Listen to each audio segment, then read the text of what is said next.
Denny Anggara gimana kabarnya sore ini? Alhamdulillah baik banget. Oke, kita kayaknya langsung aja nih jawab pertanyaan dari kalian yang udah kalian kirim di kemarin di Instagram. Kok udah ngebuka kan Kak pertanyaan? Kayaknya kita langsung bacain aja nih satu-satu pertanyaan dari kalian. Pertanyaan pertama nih Kak. Apa tuh? Buat pengajuan semester ganjil ini mulai dari kapan ya Kak? Siapa nih yang mau jawab? Oke, mungkin aku dulu ya. Untuk Boleh. pengajuan semester ganjil, kita sekarang semester genap ya, maksudnya. Jadi kemarin semester ganjil, pengajuan apa nih? Pengajuan KIP cair ya? Oke, untuk pengajuan KIP cair, pertama itu kan kita udah share nih terkait pengisian IPK. Jadi setelah kalian mengisi IPK kemarin, mengisi pendataan keaktifan IPK kemarin, itu datanya udah diserahkan ke bagian rektorat gitu. Lalu di bagian rektorat itu sendiri memproses gitu kan. Itu kan pendataan keaktifan, otomatis di situ beberapa ada mahasiswa yang masih aktif dan yang tidak aktif. Untuk mahasiswa yang masih aktif itu nantinya diajukan untuk pengajuan pencairan di kuliah semester selanjutnya genap ini gitu.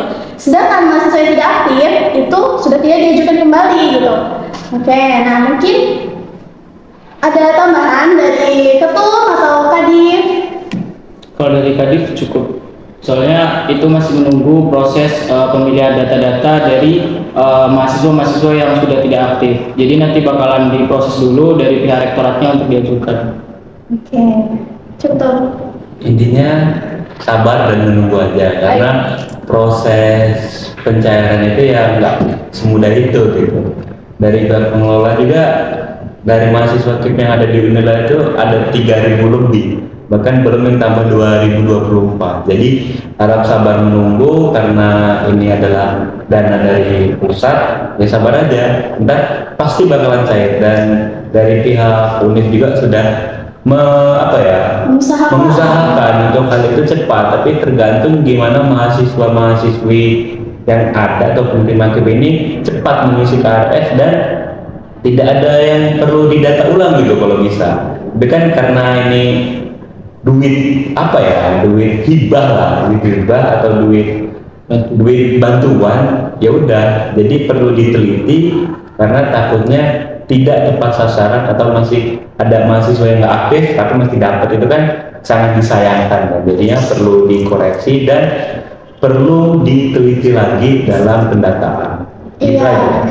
Iya gitu teman-teman. Jadi untuk teman-teman yang masih banyak nanya ya terkait pengajuan, udah diajuin belum sih Kak? Udah diajuin belum sih? Jadi mohon bersabar ya teman-teman, karena info dari rektorat ya seperti itu gitu loh, masih dalam proses gitu. Nanti setelah memang sedang diajukan gitu, pastinya nanti bakalan ada info lagi gitu.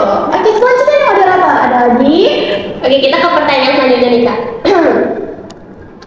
Pertanyaan masih sama sebenarnya. Kira-kira cairnya kapan kan?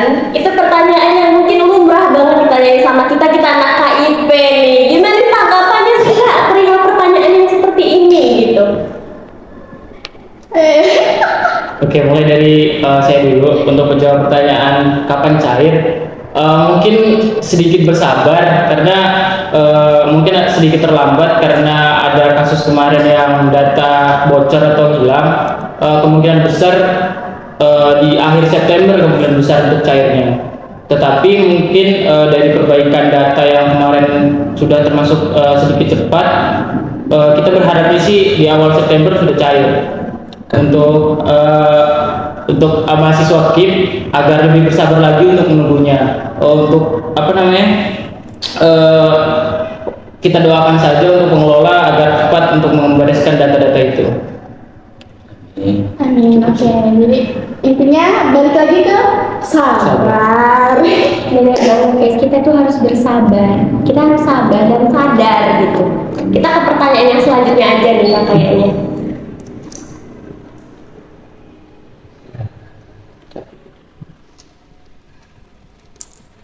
Nah ini nih pertanyaan yang mungkin banyak yang penasaran Kak. Karena ini sedikit penting ya menurut saya. Mahasiswa KIP kan nggak bisa pindah prodi, tapi kalau misal tetap mau pindah prodi, apakah bisa nih Kak? Mungkin maksudnya apakah KIP-nya tetap berjalan atau diputus gitu? Siapa nih yang mau jawab? Oke. Untuk pindah prodi ya, pindah prodi kalau misalnya misalkan dia memang apa namanya lanjut, misalkan dia angkatan 21 pindah prodi, nah terus dia tetap lanjut kuliahnya di angkatan 21 gitu kan, kayak masih semester yang sama gitu, nggak turun semester, itu tetap bisa sebenarnya, cuman nggak banyak teman-teman anak KIP yang seperti itu gitu. Nah terus apa namanya dapat KIP itu tadi nggak banyak ya, cuman kalau misalkan mau apa namanya pindah prodi gitu tadi, nah nanti bisa ini apa namanya koordinasi ke bagian advokasi gitu, biar nanti kami yang bakalan menanya langsung gitu kepada rektorat gitu, apakah ada apa namanya apakah ada perubahan atau tidak gitu, boleh atau enggaknya gitu teman-teman, karena memang ini jarang banget gitu terjadi. Mungkin saya menambahkan ya. Jadi untuk mahasiswa penerima KIP kan sebelumnya mendapat atau menandatangani surat pernyataan penerima beasiswa KIP kuliah yang ada di Universitas Lampung. Nah, itu ada beberapa poin tuh. Jika teman-teman bisa mengulas kembali itu bisa dibaca atau bisa cari di websitenya di BAK itu ada. Itu mahasiswa penerima KIP kuliah itu tidak boleh pindah prodi atau cuti. Cuti saja tidak boleh, apalagi pindah prodi. Ketika teman-teman pindah prodi, yang disayangkan satu, teman-teman bisa uang KIP itu diputus, dan kemungkinan besar teman-teman untuk mendapatkan KIP kuliah itu sangat sulit. Karena misalnya teman-teman udah daftar dengan jalur SNBP via beasiswa KIP kuliah, itu udah diterima tuh. Ketika semester 3 teman-teman merasa salah jurusan, salah prodi, terus pindah prodi lagi itu kan sinkronisasi di akun itu udah diputus sebenarnya. Nah udah diputus, terus teman-teman pindah, ya itu harus diputus semua karena akun KIP kuliah dan SNBP atau SNPMB itu satu sinkron atau satu jalur. Jadi ketika teman-teman udah putus KIP kuliah tidak sinkron lagi, dan itu udah ada di surat pernyataan dan teman-teman tanda tangani di atas materai. Jadi sekiranya ketika ingin pindah prodi, coba diskusi dulu ke Forkom sehingga Forkom bisa menemani teman-teman untuk melakukan pengaduan di BAK. Gitu aja.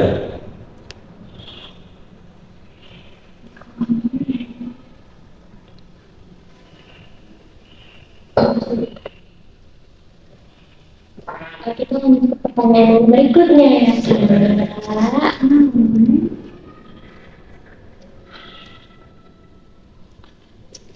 Mungkin ini pertanyaan sih sedikit bingung ya.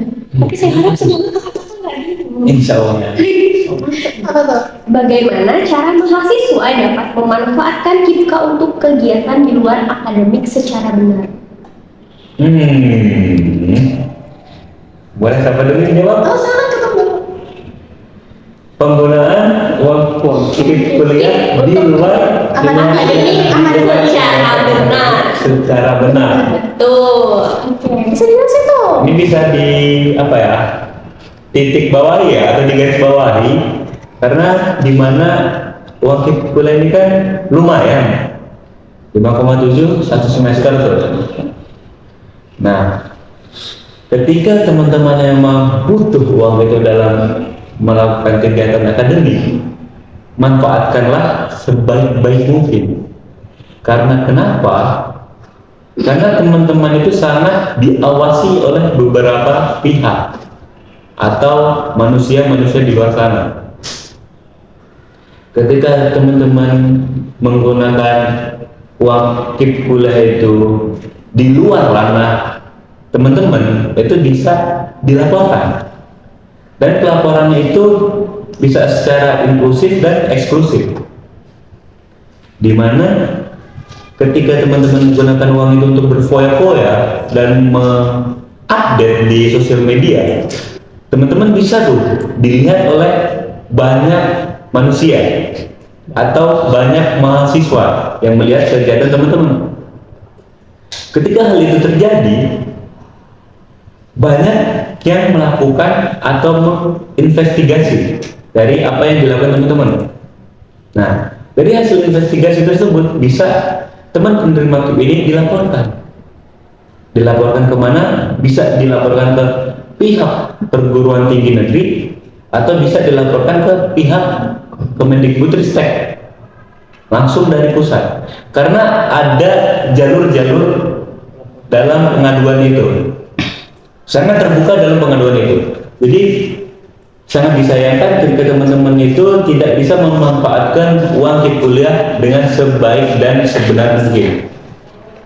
Karena kenapa? Ketika teman-teman diadukan dan teman-teman sebenarnya dalam latar belakang yang emang benar kurang mampu, tapi melakukan kegiatan di sosial media di batas kemampuan finansial teman-teman, orang yang melihat tidak akan memikir apa latar belakang atau background teman-teman, karena mereka melihat dari apa yang dilihat dan apa yang teman-teman posting di sosial media terutama. Itu bisa jadi bahan pelaporan dari kawan-kawan mahasiswa, kawan-kawan masyarakat yang melihat teman-teman berperilaku seperti itu. Sangat disayangkan ketika teman melakukan hal yang di atas atau di luar batas wajar, terus teman-teman dilaporkan dan pelaporan itu di ACC. Kemudian apa yang terjadi? Ya KIP atau beasiswa KIP kuliah itu bisa dicabut. Padahal teman-teman sangat membutuhkan hal tersebut, dan banyak di luar sana mahasiswa yang membutuhkan uang tersebut untuk kuliah atau melanjutkan perguruan tinggi. Jadi mohon dimanfaatkan uang kuliah itu sebaik-baik mungkin.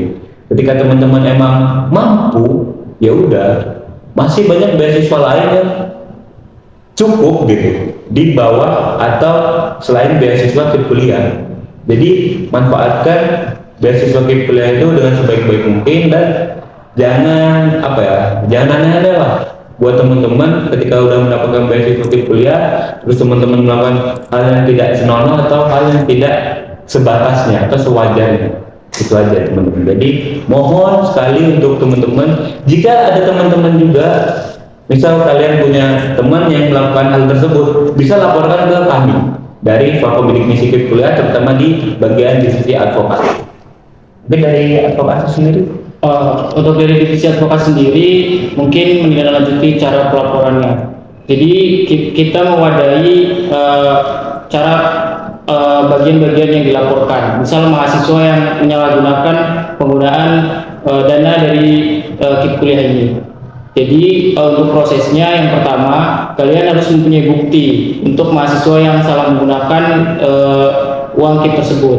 Misal dari foto dia head-on atau punya handphone iPhone atau mobil segala macam, intinya yang tidak layak untuk mendapat KIP kuliah, boleh dilaporkan ke pihak advokasi, bisa melalui DM Instagram dan juga bisa melalui emailnya advokasi Forkom Bidik Misi Unila.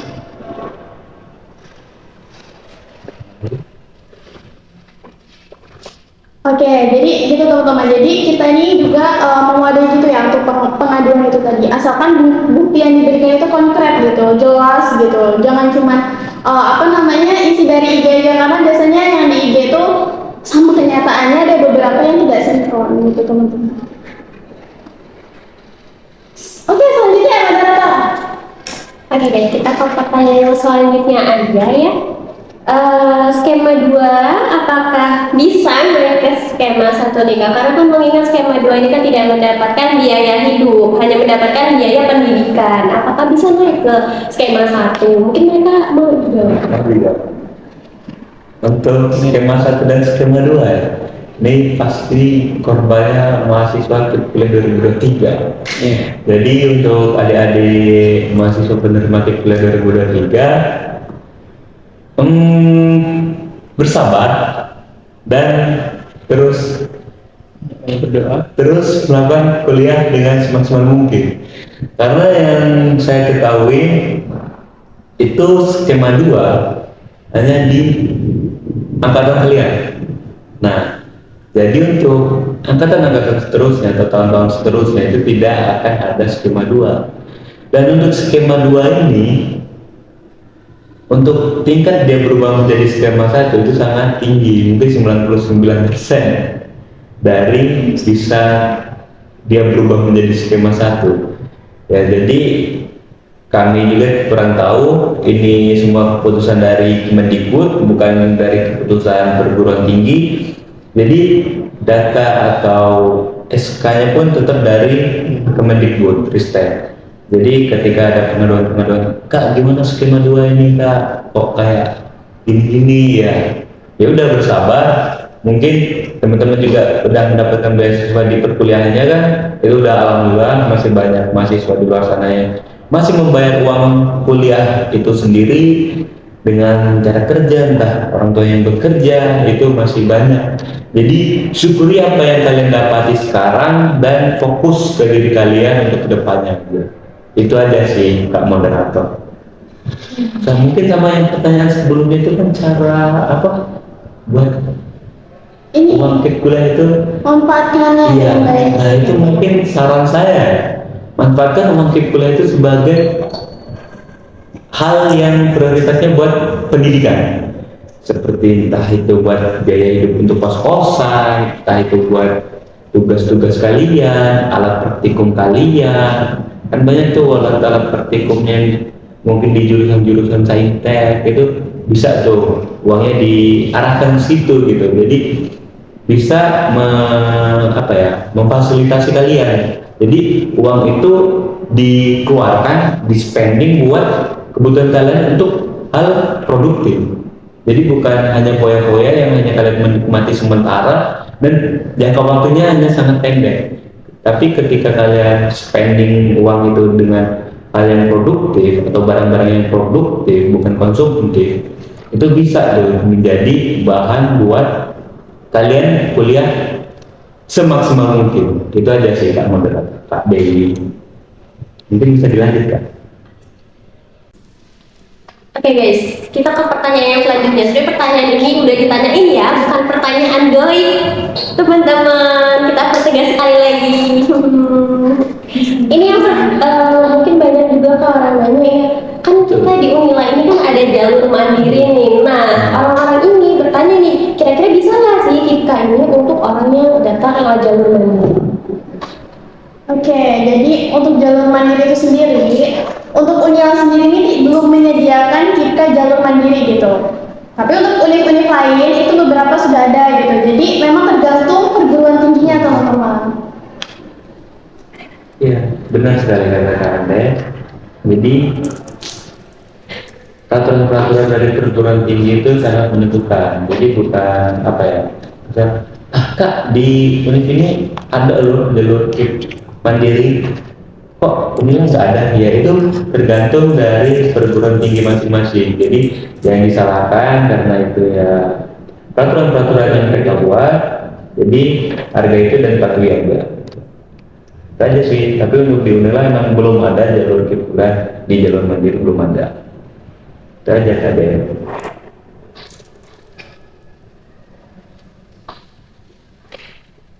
Oke, kita ke pertanyaan yang berikutnya. Pertanyaan berikutnya itu biasanya kan ada nih yang nanya, kira-kira beasiswa KIP susulan itu ada atau enggak ya? Sebenarnya ada atau enggak? Sebenarnya bukan KIP susulan ya itu Kak Del, tapi gelombang 2. Biasanya disebutnya gelombang 2. Kota lebih biasanya. Jadi seperti biasa itu ada ya Bang. Biasanya itu ada. Cuman di tahun 2024 ini belum ada hasilnya atau belum terdapat. Karena biasanya itu di tahun sebelumnya juga pasti ada gelombang pertama dan gelombang kedua. Tapi gelombang kedua itu kuotanya hanya sedikit Kak, dan itu tidak ada yang tahu berapa atau siapa yang bakal mendapat kesempatan itu. Jadi untuk teman-teman ya berhusnuzon aja ya, siapa tahu itu rezeki kalian, mungkin kalian bisa dapat. Jika tidak ya udah syukuri aja apa yang ada dan jalani hidup sesuai planning kalian aja. Itu aja sih. Nah, untuk gelombang kedua ini apakah dia melakukan wawancara lagi atau tidak, Kak? Kalau untuk gelombang 2 biasanya tidak langsung keluar tuh keputusannya set dan itu dihubungi dari pihak universitas.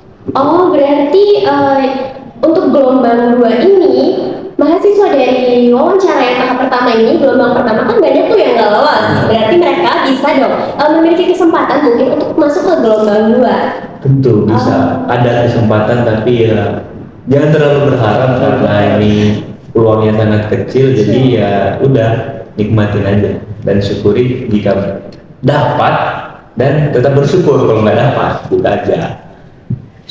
Mau menambahkan untuk skema 2 susulannya itu biasanya karena dihubungi langsung dari pihak rektorat itu dari penilaian nilai-nilai pada saat wawancara.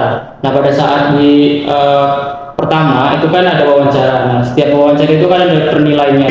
Nah, ketika ada kit kota lagi tambahan itu akan diambil dari nilai wawancara yang paling besar. Dari situlah kit susulan ini ditetapkan. Oke, jadi gitu guys. Untuk kalian yang banyak nanya nih, apakah ada gelombang 2? Itu ada, cuman kesempatan kalian untuk dapat itu sangat tipis dan sangat tidak disarankan untuk kalian berharap besar pada gelombang 2 ini. Ada yang komen nih, ini sebenarnya udah dijawab ya, tapi nggak apa-apa kita jawab ulang. Kapan kira-kira kapan cairnya beasiswa KIPKA semester ini? Kayaknya langsung saya jawab aja, karena kan tadi udah dijawab tuh sama kakak-kakak kita. Untuk cair bulan ini, kalian harap bersabar karena sedang diproses guys dari Kemendikbudristek. Kita juga sedang berusaha untuk kami mendengarkan aspirasi dari kalian semua. Sudah kita sampaikan, sudah sampai pesan kalian ini kepada pihak rektorat. Jadi harap bersabar. Sabar. Sabar adalah kunci guys. Berbanyak sabar.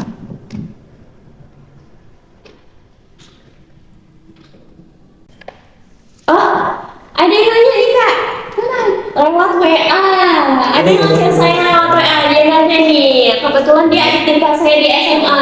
Sekarang baru naik kelas 3 kebetulan. Katanya nih, boleh nggak sih kalau misal gap year daftar KIPKA? Apakah boleh atau punya nggak sih mereka kesempatan untuk lolos KIP nih? Gipir ya dia ya. Apa yang dia punya? Mungkin dia punya keinginan untuk gap year kalau sekarang masih kelas 3 SMA. Oke. Oh, gipir ya. Menjawab ya untuk adik siapa namanya? Oh, Reza. Adik Reza. Untuk adik Reza mungkin, bukan mungkin sih, boleh gapir itu. Dan kalian juga tetap mendapatkan kesempatan untuk mendaftar beasiswa kuliah, tapi dengan catatan yang tidak boleh itu adalah ketika teman-teman mendaftar beasiswa kuliah nih di tahun ini SNBP, terus putus tuh biasanya daftar lagi. Nah itu tingkat kemungkinan berhasilnya udah hancur tuh, karena udah dinilai anak ini aja kemarin daftar ke kuliah putus, habis itu daftar ke kuliah lagi udah ditolak mungkin namanya sama pihaknya. Jadi kalau masih gap year itu masih boleh, jadi tetap berusaha aja dan maksimalkan apa aja syarat-syarat yang dibutuhkan itu segera dibuat. Ketika ada Reza ini masih gap year, kan tidak ada kegiatan tuh, bisa tuh apa sih kebutuhan buat syarat-syarat untuk diterima beasiswa kuliah. Nah itu bisa tuh dicari dan dilengkapi, gitu aja buat adik itu. Itu aja sih Kak Dep. Oh, terus ini ada batasnya. Jadi ketika gagal sekali masih ada 2 kali Dua kali kesempatan. kesempatan. Iya benar, masih ada 2 kali kesempatan karena ada temen aku itu dia gap year 2 tahun gitu. Masih bisa loh. Oke. Jadi kalau kalian gap year, kalian jangan berkecil hati guys, karena kalian tetap bisa kuliah menggunakan beasiswa dari Kemendikbud ini, tapi ada batasannya. Jadi kalian cuma bisa 3 kali daftar. 3 kali gap year maksudnya. Ini pertanyaan pribadi sebenarnya Kak.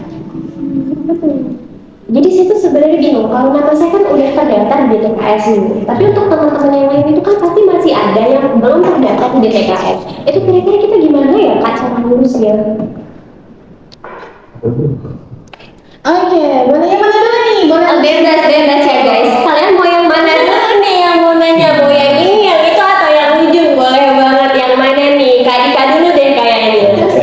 Oke, jawab ya. Jadi untuk yang belum terdaftar di DTKS, jadi kalau bisa untuk teman-teman adik-adik SMA, kelas SMA, SMK atau MA yang belum terdaftar di DTKS, sebaiknya teman-teman cek dulu deh di website DTKS, itu dicek nama kalian terdaftar atau tidak. Jika terdaftar berarti teman-teman udah enak tuh, udah ada satu step yang bisa teman-teman lewati dan ngurusnya itu mudah.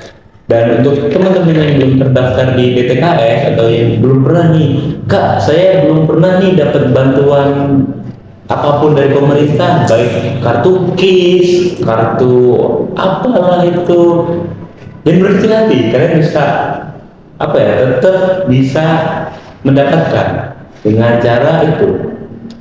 Yang pasti teman-teman pasti belum terdaftar di DTKS jika teman-teman belum pernah mendapatkan bantuan dari pemerintah, itu pasti.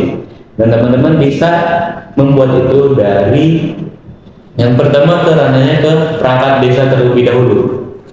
Teman-teman mengajukan SKTM untuk ke desa, ntar dari desa ada tuh tembusan ke kecamatan.